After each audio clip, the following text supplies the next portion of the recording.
नमस्कार, एक बार फिर से आप सभी का बहुत-बहुत स्वागत है हमारे यूट्यूब चैनल पे। आज फिर से मैं आप सभी के लिए क्लास 12th जियोग्राफी चैप्टर 9 जिसका नाम है अंतरराष्ट्रीय व्यापार। ऑलरेडी हमने चैप्टर 1 से लेके चैप्टर 8 तक के वीडियोज़ को कंप्लीट कर रखा है। यदि आपने उन प्लेलिस्ट को चेक नहीं किया तो ज़रूर जाके चेक करें। हमारे यूट्यूब चैनल पे आप सभी के सुविधा के लिए उन सभी चैप्टरों के प्लेलिस्ट तैयार किए जा रहे हैं।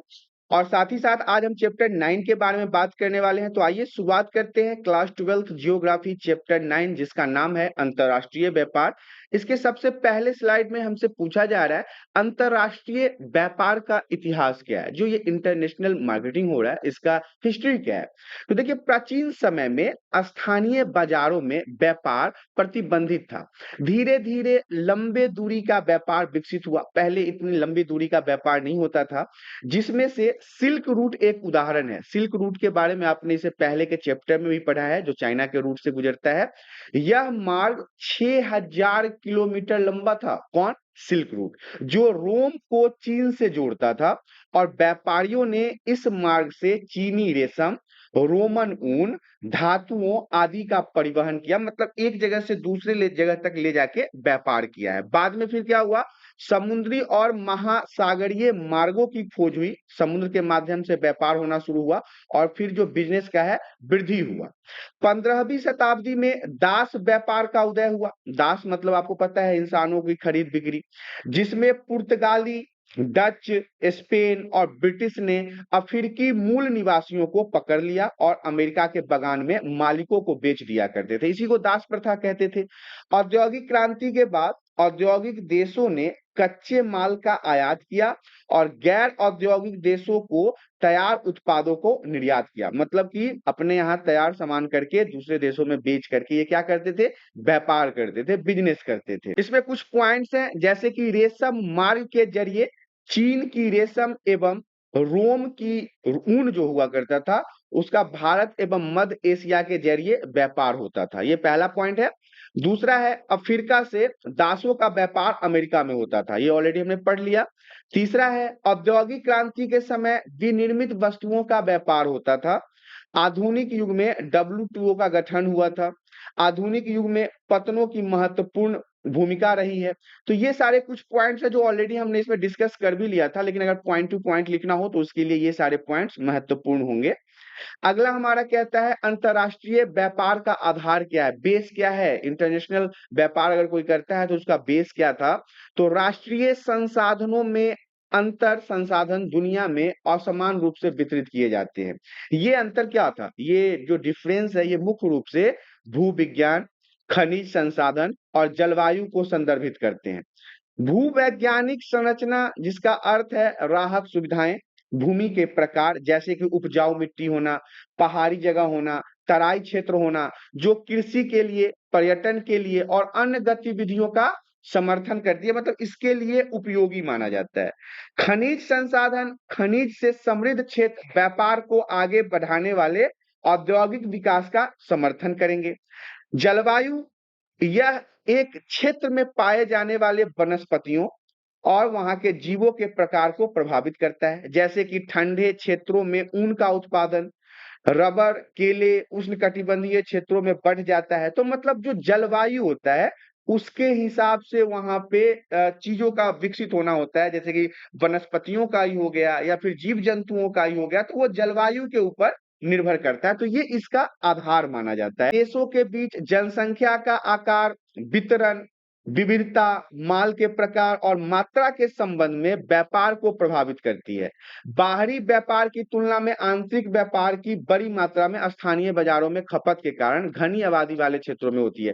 अब देखिए बाहर अगर कोई चीज बेचना है और वो अगर मतलब स्थानीय बाजारों में ज्यादा बिक रहा है तो वहां पे खपत ज्यादा होता है। ऐसा तो नहीं है कि ऊन का, रबर का या फिर किसी अन्य वनस्पति या किसी अन्य जीव से उत्पादित चीजों का उपयोग सिर्फ अंतरराष्ट्रीय मार्केट में ही होता है।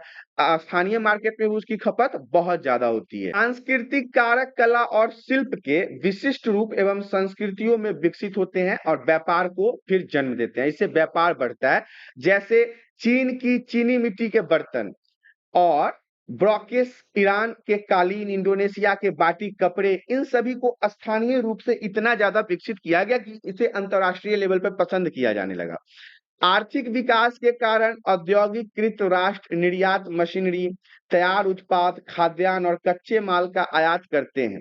सांस्कृतिक रूप से महत्वपूर्ण देशों की स्थिति विपरीत होती है। विदेशी निवेश की अधिकता, विकासशील देशों में पूंजी की कमी होती है, इसीलिए विदेशी निवेश जो है वो वृक्षारोपण कृषि को विकसित करके विकासशील देशों में व्यापार को बढ़ावा दे सकता है, आगे बढ़ा सकता है। पुराने समय में परिवहन का अभाव केवल स्थानीय क्षेत्रों तक ही सीमित नहीं था। केवल हम ये नहीं कह सकते हैं कि गांव और कस्बों में ही परिवहन की कमी थी, बाहर के जगहों पे भी कमी थी, जैसे रेल, महासागर और हवाई परिवहन का विस्तार प्रशीतन और संरक्षण के बेहतर साधन के बाद में हुआ। ये पहले नहीं हुआ करता था। प्राचीन के समय की अगर बात करें, पौराणिक समय में बात करें, तो ये सारी चीजें नहीं थी।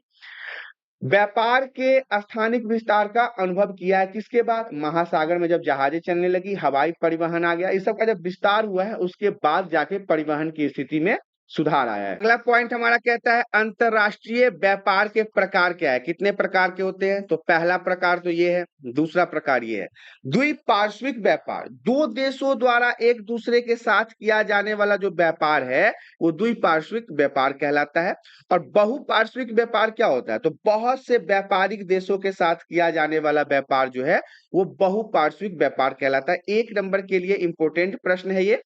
अगले स्लाइड में देखते हैं अंतरराष्ट्रीय व्यापार के 3 बहुत महत्वपूर्ण पक्ष कौन सा है।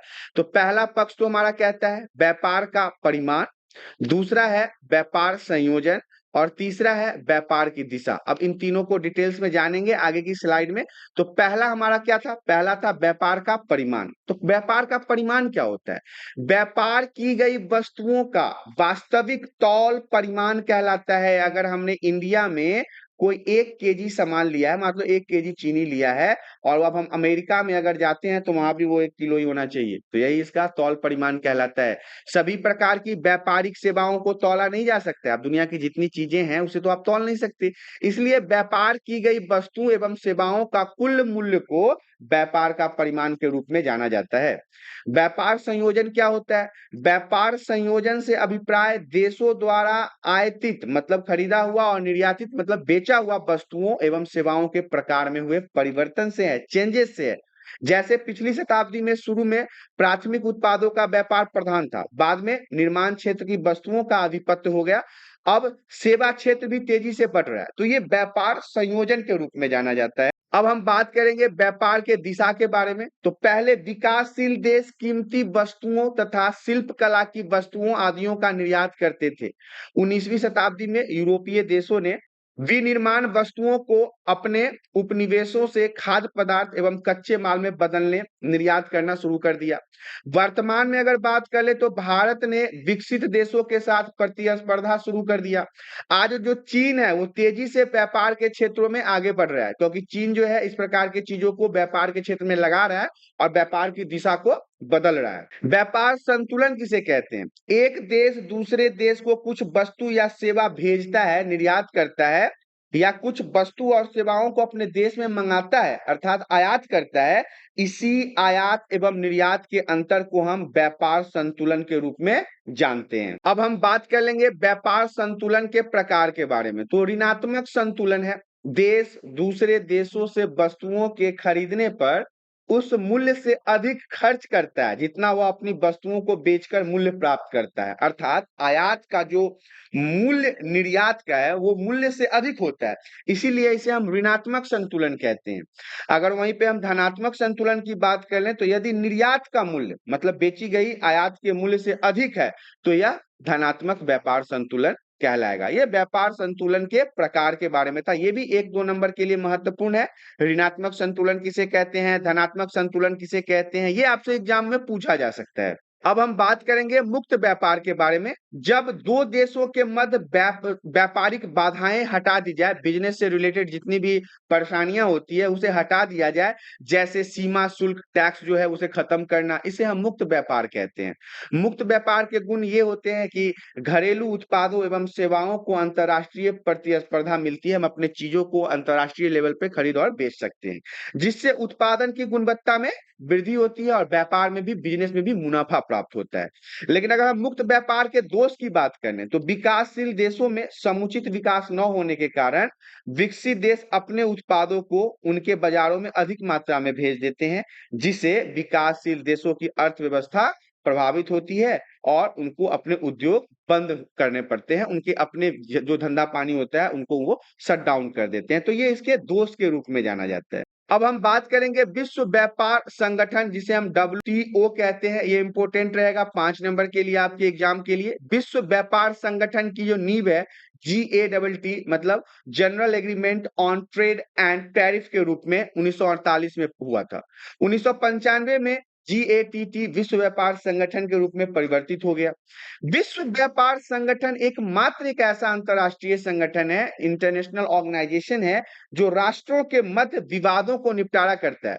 अलग अलग देशों के बीच में जो लड़ाइयां झगड़ा होती है उसको ये समाप्त करता है। ये संगठन दूरसंचार, बैंकिंग जैसी सेवा, अन्य विषय जैसे कि बौद्धिक संपदा अधिकार में व्यापार को भी अपने कार्यों में सम्मिलित करता है और इन सभी चीजों के ऊपर भी अपना सुझाव प्रदान करता है। अब हम विश्व व्यापार संगठन की आलोचना के बारे में पढ़ लेते हैं, क्या क्या शिकायतें हुई है इसकी। तो देखिए, विश्व व्यापार संगठन ने मुक्त व्यापार एवं भूमंडलीकरण को बढ़ावा दिया है, जिसके कारण धनी एवं गरीब देश और गरीब हो रहे हैं। विकसित देशों ने अपने बाजार को विकासशील देशों के उत्पादों के लिए नहीं खोला है। इस संगठन में केवल कुछ प्रभावशाली राष्ट्रों का वर्चस्व है, जैसे अमेरिका की बात कर लें, ब्रिटेन की बात कर लें। WTO पर्यावरणीय मुद्दे, बाल श्रम, श्रमिकों के स्वास्थ्य एवं अधिकारों की उपेक्षा करता है। तो ये सारे कुछ इसके आलोचना के बारे में है, जो विश्व व्यापार संगठन के बारे में आपको पढ़ना है। अब हम बात करेंगे प्रादेशिक व्यापार। तो विश्व के वे देश जिनका व्यापार संबंधी आवश्यकताएं एवं समस्याएं एक जैसी होती है, भौगोलिक दृष्टि से एक दूसरे के समीप होते हैं, एक व्यापार समूह संगठन कर लेते हैं, इसी इसी को हम प्रादेशिक व्यापार समूह कहते हैं, जैसे ओपेक, आसियान इत्यादि जो है। डंप क्या है? लागत की दृष्टि से नहीं वरन भिन्न भिन्न कारणों से अलग अलग कीमत की वस्तुओं को दो देशों में विक्रय करने की प्रथा को हम डंप कहते हैं। 2 नंबर के लिए इंपॉर्टेंट प्रश्न है कि डंप किसे कहते हैं, एग्जाम में पूछे जाने की संभावना बहुत ज्यादा है डंप के बारे में।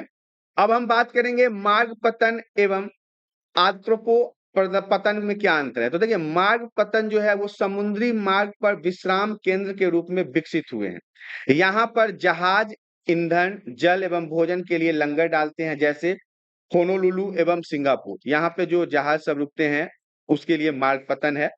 वहीं पे आंथ्रोपो पतन, इस पतनों पर विभिन्न देशों के निर्यात हेतु वस्तुएं लाई जाती है, एकत्र की जाती है एवं अन्य देशों को यहाँ से भेज दिया जाता है, जैसे यूरोप का रोटरम और कोपेनहेगन। ये सारे जो है वो भी इंपॉर्टेंट है, क्योंकि ये जब जगह है जो बंदरगाह के रूप में जाने जाते हैं, ये इंपॉर्टेंट है। 5 नंबर में, 6 नंबर में, 2 नंबर में, 3 नंबर में कहीं ना कहीं पूछे जाने की संभावना बनी रहती है। अगला पॉइंट हमारा कहता है पत्तनों को अंतरराष्ट्रीय व्यापार के प्रवेश द्वार क्यों कहा जाता है। देखिए, पत्तन व्यापार के लिए आवश्यकता है बड़े बड़े पैमाने पर अंतरराष्ट्रीय व्यापार समुद्री भागों में ही किया जाता है।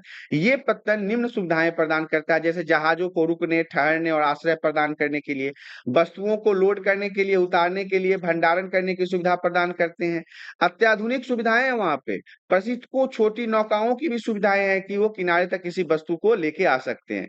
श्रम एवं प्रबंधकीय सुविधाएं प्रदान किए जाते हैं, जहाजों के रख रखाव की व्यवस्था की जाती है। तो ये सारी कुछ ऐसी चीजें हैं जो यहाँ पे महत्व के रूप में जाना जाता है। इस तरह से आपने देखा क्लास 12 जियोग्राफी चैप्टर 9, जिसका नाम था अंतरराष्ट्रीय व्यापार, यहाँ पे समाप्त हो गया है। आशा करता हूँ कि वीडियो में दी गई जानकारी आप सभी को पसंद आया होगा। जानकारी पसंद आया तो वीडियो को लाइक कर दे। चैनल में पहली बार आया है तो चैनल को सब्सक्राइब कर लें, ताकि इसी प्रकार के एजुकेशनल वीडियो आपको हमेशा प्राप्त होता रहे। आज के लिए इतना ही, धन्यवाद।